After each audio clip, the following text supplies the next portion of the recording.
আচ্ছা চলো আজকের ক্লাস শুরু করি। আজকের ক্লাসে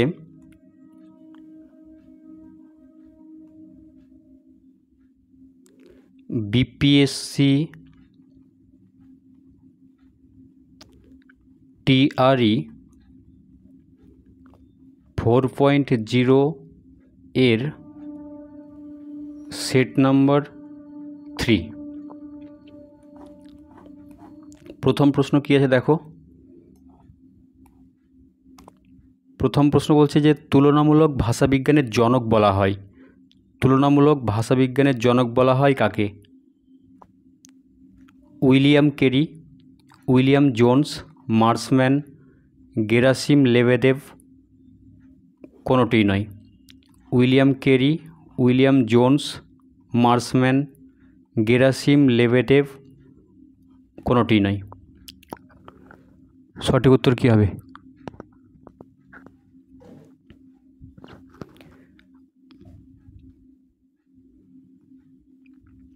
আচ্ছা, সঠিক উত্তর হবে William Jones. William Jones. Sir William Jones কলকাতায় এসে 1784 খ্রিস্টাব্দে এশিয়াটিক সোসাইটি প্রতিষ্ঠা করেন। এশিয়াটিক সোসাইটি প্রতিষ্ঠা করেন। এই এশিয়াটিক সোসাইটি প্রতিষ্ঠানটি 1786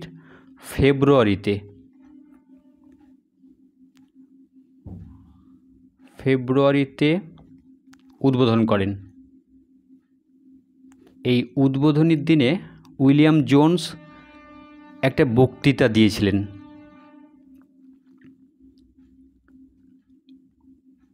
গ্রিক, লাতিন,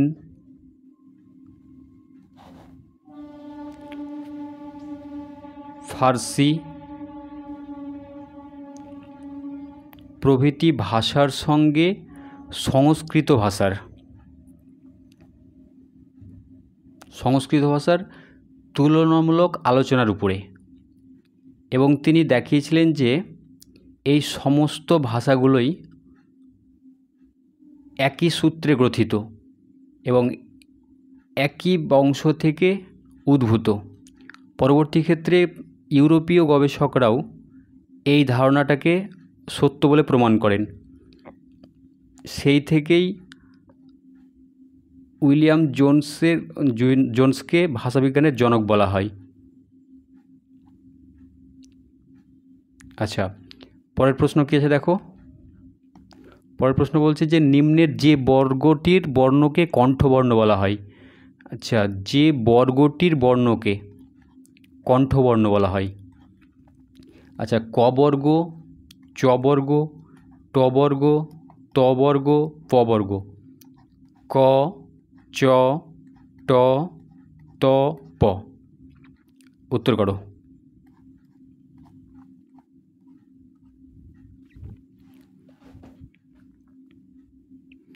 আচ্ছা, এটার সঠিক উত্তর হবে ক বর্গের বর্ণ।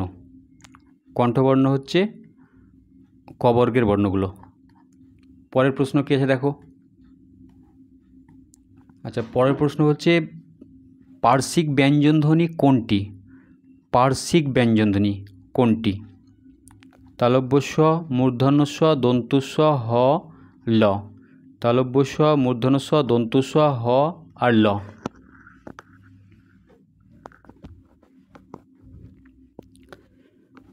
আচ্ছা, এই তালব্য স, মূর্ধন্য স, দন্তু সকে শীষ ধ্বনি বলা হয়।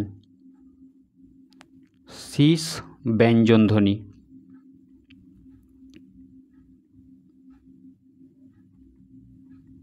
ব্যঞ্জন ধ্বনি। এবার তালব্য স, মূর্ধন্য স, দন্তু স, হ এই চারটিকে একসঙ্গে বলা হয় ঊষ্মধ্বনি। ঊষ্ম ব্যঞ্জনধ্বনি।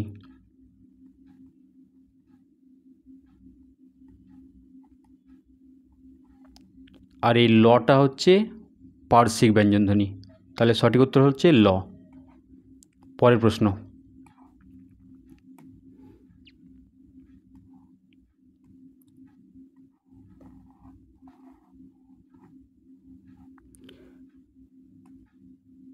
নিম্নের যেটি স্নিক প্রত্যয়যুক্ত শব্দ, স্নিক প্রত্যয়যুক্ত শব্দ, দাশরথী, ভারতীয়, সামাজিক, শক্তিমান, গ্রামীণ। দাশরথী, ভারতীয়, সামাজিক, শক্তিমান, গ্রামীণ। উত্তর করো।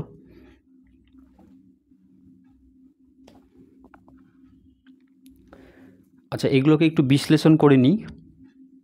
দেখো, দাশরথীটা হবে দশরথ যোগ স্নি।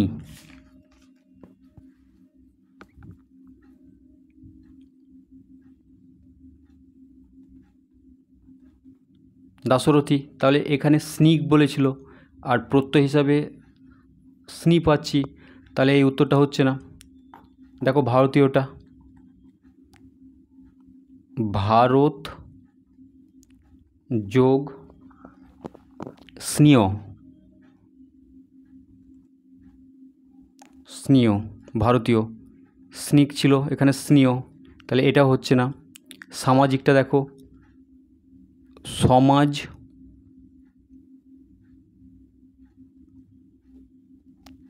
স্নিক,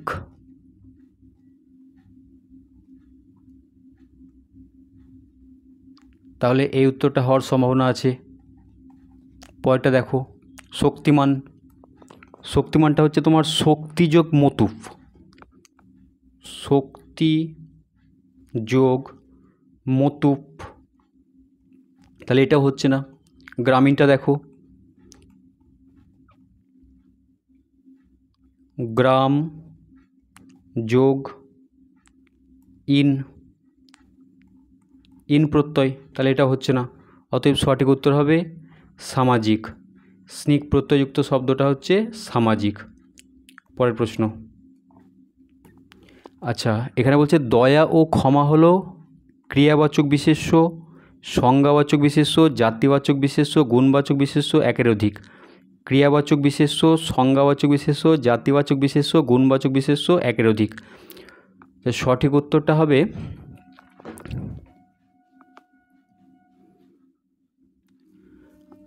উত্তরটা হবে গুণবাচক বিশেষ্য, গুণবাচক বিশেষ্য। আচ্ছা পরের প্রশ্ন কি আছে দেখো, পরের প্রশ্ন হচ্ছে যে অব্যয়পদ শব্দের শুরুতে বসে শব্দের অর্থ পরিবর্তন করে তাকে বলে। আচ্ছা এখানে সামান্য মিস্টেক রয়েছে, যে অব্যয়পদ শব্দের শুরুতে বা ধাতুর শুরুতে বসে শব্দের অর্থ পরিবর্তন করে, আচ্ছা শব্দের বা ধাতুর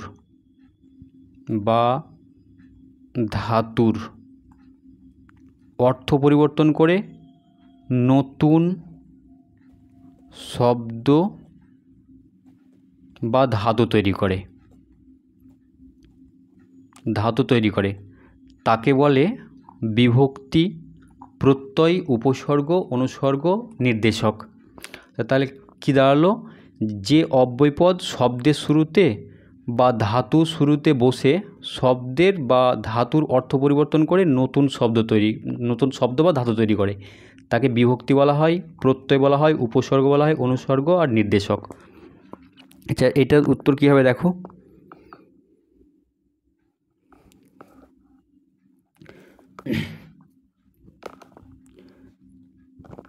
দেখো বিভক্তি শব্দ বা ধাতুর শেষে সংযুক্ত হয়ে, আচ্ছা শব্দ বা ধাতুর পশ্চাতে সংযুক্ত হয়ে পদ তৈরি করে, নামপদ, আর ধাতুর সঙ্গে বিভক্তিযুক্ত হয়ে গঠিত হয় ক্রিয়াপদ। ক্রিয়াপদ। আর প্রত্যয় কি হয়?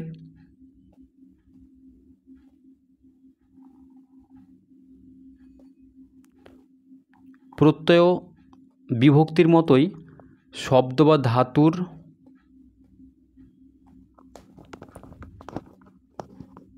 পশ্চাতে বসে বা শেষে বসে। শব্দ বা ধাতুর শেষে বসে নতুন শব্দ তৈরি করে, নতুন শব্দ তৈরি করে শব্দ। আর ধাতুর শেষে বসে নতুন ধাতু তৈরি করে। তাহলে বিভক্তি কি করছিল? বিভক্তি পদে পরিণত করছিল শব্দ বা ধাতুকে। আর প্রত্যয় শব্দ বা ধাতুর শেষে বসে নতুন শব্দ তৈরি করছে বা নতুন ধাতু তৈরি করছে। আর উপসর্গ, উপসর্গ শব্দ বা ধাতুর পূর্বে বসে,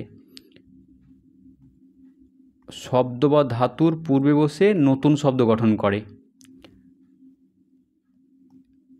তাহলে সঠিক উত্তর হবে এইটা। দেখো প্রশ্নে বলেছিল যে যে অব্যয়পদ শব্দের বা ধাতুর শুরুতে শুরুতে বসে শব্দ বা ধাতুর অর্থের পরিবর্তন করে নতুন শব্দ বা ধাতু তৈরি করে, তাহলে এটা সঠিক উত্তর হবে উপসর্গ। অনুসর্গ ব্যাপারটা কি দেখো, অনুসর্গটাও হচ্ছে অব্যয়, উপসর্গটাও অব্যয়, অনুসর্গটাও অব্যয়। অনুসর্গ শব্দ বিশেষ্য পদ বা সর্বনাম পদের শেষে আলাদাভাবে বসে।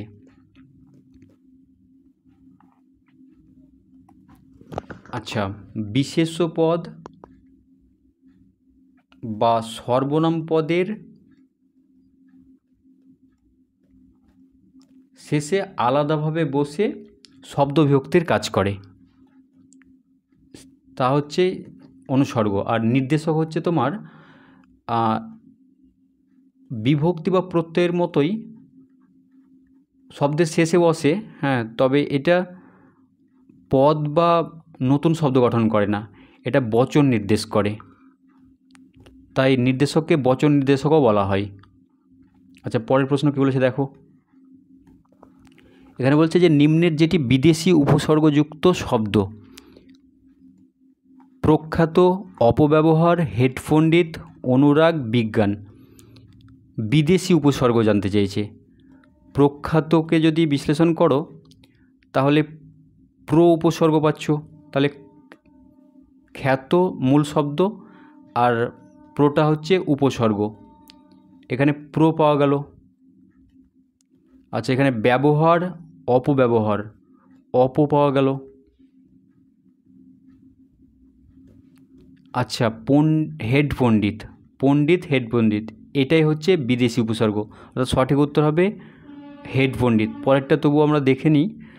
দেখো রাগ, অনুরাগ, এখানে উপসর্গ হচ্ছে অনু। আর জ্ঞান, বিজ্ঞান, এখান থেকে উপসর্গ পাচ্ছি বি। এই প্র, অপ, অনু, বি এই সবগুলোই হচ্ছে সংস্কৃত উপসর্গ, সংস্কৃত উপসর্গ।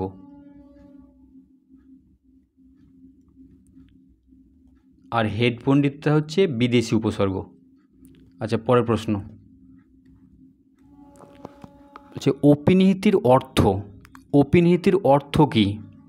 পূর্বে স্থাপন, পরে স্থাপন, মধ্যে স্থাপন, একের অধিক। পূর্বে স্থাপন, পরে স্থাপন, মধ্যে স্থাপন, একের অধিক কোনোটিই নয়। এই অপিনিহিতির অর্থ হচ্ছে পূর্বে স্থাপন, তাহলে সঠিক উত্তর হবে পূর্বে স্থাপন। নেক্সট। আচ্ছা, এখানে চন্দন থেকে চন্দন সমীভবনের প্রকারভেদ অনুসারে এটি হলো। আচ্ছা, চন্দন থেকে চন্দন সমীভবনের প্রকারভেদ অনুসারে এটি হলো প্রগত, পরাগত, অনন্য, একের অধিক কোনোটি নয়। প্রগত, পরাগত, অনন্য, একের অধিক কোনোটি নয়। দেখো কি উত্তর হবে এটা।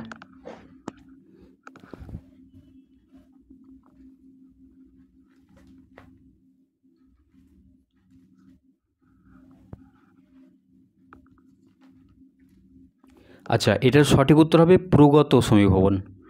প্রগত সমীভবন। নেক্সট, যদি পাস করতে চাও তবে মন দিয়ে পড়াশোনা করো। যদি পাস করতে চাও তবে মন দিয়ে পড়াশোনা করো। বাক্যটি হলো সরল বাক্য, জটিল বাক্য, যৌগিক বাক্য, মিশ্র বাক্য। ক, আচ্ছা ক খ, এখানে তো আচ্ছা ক খ, আচ্ছা গ হবে, ক গ উভয়। যদি পাস করতে চাও তবে মন দিয়ে পড়াশোনা করো, এটা কী ধরনের বাক্য?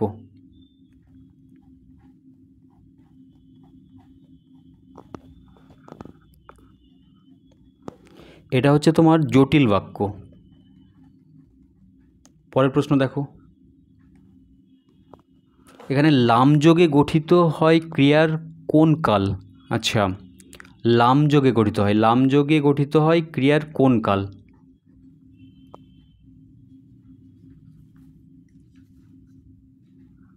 সাধারণ বর্তমান, সাধারণ অতীত, সাধারণ ভবিষ্যৎ, বর্তমান অনুজ্ঞা, সন্দিগ্ধ অতীত। আচ্ছা, তাহলে অপশন হচ্ছে তোমার সাধারণ বর্তমান, সাধারণ অতীত, সাধারণ ভবিষ্যৎ, সাধারণ অনুজ্ঞা, বর্তমান অনুজ্ঞা আর সন্দিগ্ধ অতীত।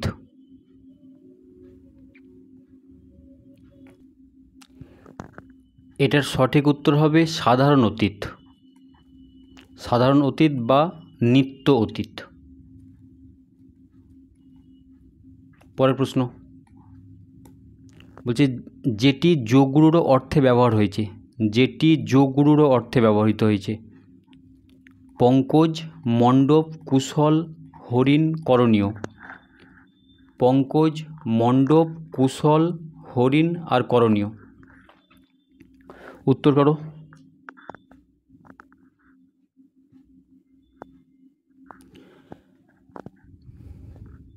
আচ্ছা, এখানে পঙ্কজটা যোগগুরুর অর্থে ব্যবহৃত হয়েছে, আর মণ্ডপ, কুশল এবং হরিণ এগুলো তোমার রূঢ় বা রূঢ়ি শব্দ। তাহলে মণ্ডপ, কুশল আর হরিণ এগুলো হচ্ছে রূঢ় বা রূঢ়ি শব্দ।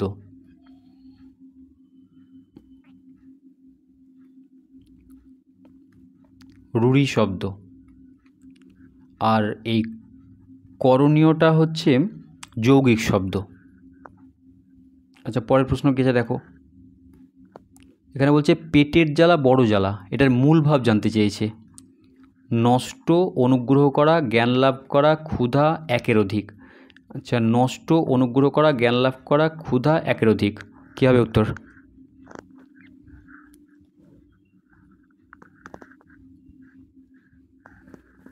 আচ্ছা, এটার সঠিক উত্তর হবে ক্ষুধা। পরের প্রশ্ন, এখানে বলছে নিম্নের যেটি যৌগিক ক্রিয়া, নিম্নের যেটি যৌগিক ক্রিয়া, পড়লো, নাচালো, বলে ফেললো, সাঁতার কাটলো, একের অধিক। পড়লো, নাচালো, বলে ফেললো, সাঁতার কাটলো, একের অধিক। উত্তর করো।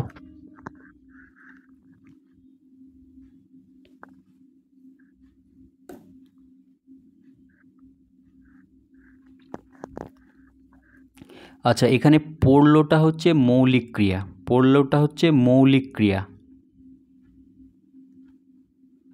মৌলিক ক্রিয়া। কারণ এখানে পর মৌলিক ধাতু রয়েছে, তার সঙ্গে ধাতু বিভক্তি যুক্ত হয়েছে। আর নাচালোটা হচ্ছে সাধিত ক্রিয়া, নাচালো হচ্ছে সাধিত ক্রিয়া। আর বলে ফেললোটা হচ্ছে যৌগিক ক্রিয়া। অতএব সঠিক উত্তর হবে বলে ফেললো। আর সাঁতার কাটলো এটা হচ্ছে সংযোগমূলক ক্রিয়া, সংযোগমূলক ক্রিয়া। আচ্ছা, পরের প্রশ্ন দেখো, এখানে বলছে অন্ধ অনুকরণ এর সঠিক বাগধারা। অন্ধ অনুকরণের সঠিক বাগধারা কোনটি? আকাশ থেকে পড়া, আক্কেল সেলামি, উভয় সংকট, আঙুল ফুলে কলা গাছ, গড্ডলিকা হবে। গড্ডলিকা। আকাশ থেকে পড়া, আক্কেল সেলামি, উভয় সংকট, আঙুল ফুলে কলা গাছ, গড্ডলিকা প্রবাহ।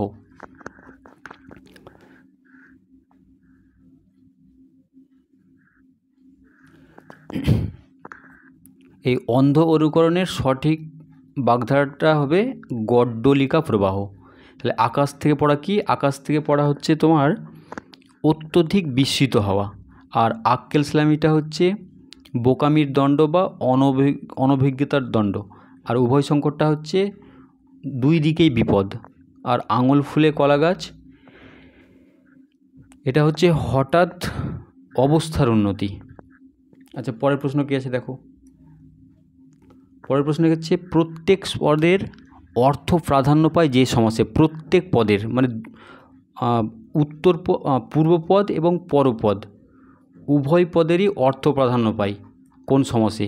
দ্বন্দ্ব সমাসে, কর্মধারয় সমাসে, তৎপুরুষ সমাসে, বহুব্রীতে না অব্যয়ীভাবে? দ্বন্দ্ব, কর্মধারয়, তৎপুরুষ, বহুব্রীহি, অব্যয়ীভাব।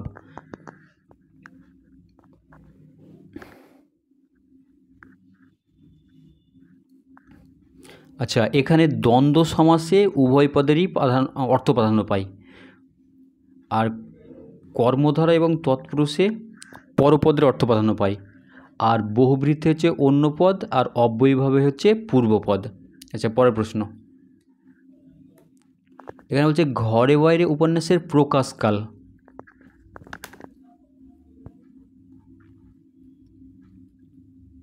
আঠারোশো 1875, 1883, 1913, 1916। 1866, 1875, 1883, 1913, 1916। দেখো, ঘরে বাইরে উপন্যাসের প্রকাশকাল হচ্ছে 1916, আর এই 1866 কার প্রকাশকাল ছিল? এটা ছিল কপালকুণ্ডলা। কপালকুণ্ডলা।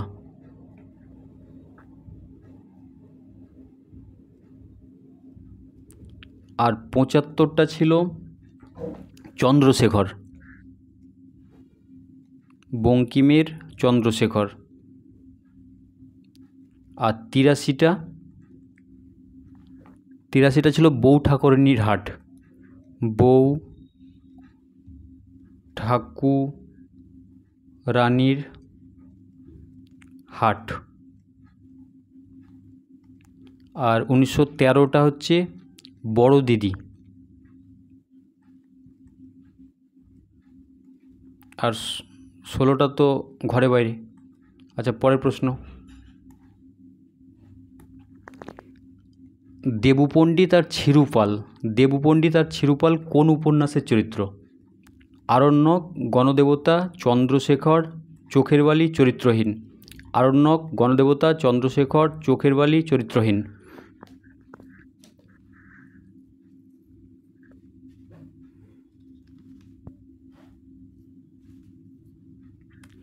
আচ্ছা, এই দেবপণ্ডিত আর ছিরুপাল এগুলো ছিল গণদেবতার চরিত্র। আর আরণ্যকে কী ছিল? আরণ্যকে সত্যচরণ ছিল, দব্রুপান্না ছিল, যোগরূপান্না ছিল, ভানুমতি ছিল। আর চন্দ্রশেখরে ছিল তোমার প্রতাপ ছিল, শৈবলিনী ছিল, চন্দ্রশেখর ছিল। আর চোখের বালিতে সন্দীপ, বিমলা আর নিখিলেশ। আর চরিত্রহীনে ছিল সতীশ, সাবিত্রী, উপেন্দ্র, সুরবালা।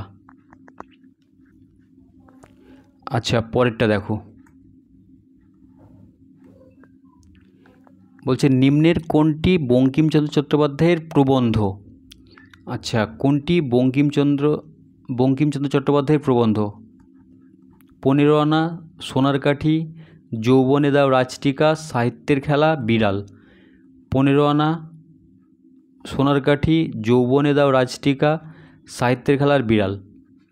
আচ্ছা, এখানে ক খ 15 আনা আর সোনার কাঠি এগুলো হচ্ছে রবীন্দ্রনাথ ঠাকুরের। রবীন্দ্রনাথ ঠাকুর। আর যৌবনে দাও রাজটিকা আর সাহিত্যের খেলায় ছিল প্রমথ চৌধুরী। প্রমথ চৌধুরী।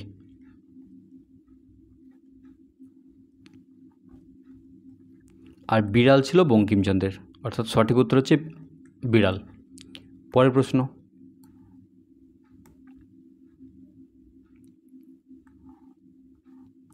আচ্ছা পরের প্রশ্ন নেই, তাহলে আজ এই 19টা প্রশ্নই থাকলো। চলো এখানেই আজকের ক্লাস শেষ করছি।